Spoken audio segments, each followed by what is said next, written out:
Следующее уголовное дело — это в отношении также бывшего мэра города Бишкек Кулматова. Согласно выводам экспертов, ущерб государству по уголовным делам, по которым проходит Кулматов, оценивается в 94 миллиона 884 тысячи сомов.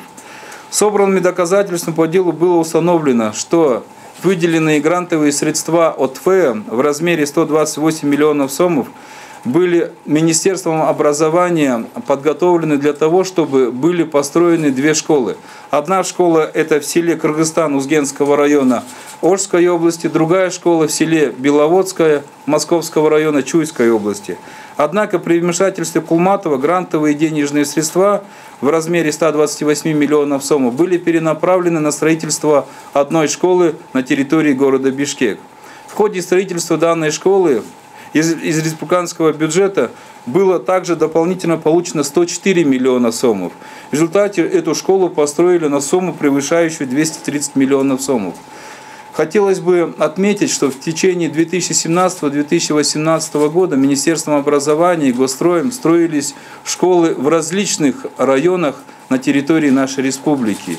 И можно привести примеры, что в самом отдаленном районе, например, на территории Чоңалайского района, аналогичная школа, которая была построена в городе Бишкек, она туда было затрачено около 70 миллионов сомов.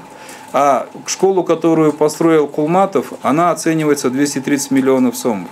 На основе собранных достаточных доказательств по делу, включая результаты судебных экспертиз и акта счетной палаты, обвинение предъявлено Кулматову, Ибраимову и начальнику управления капитального строительства мэрии города Бишкек Омурканову в коррупции. По делу наложен арест на имущество обвиняемых на общую сумму 63 миллиона сомов. Следствие по данному уголовному делу завершено, и оно направлено в Ленинский районный суд на рассмотрение по существу.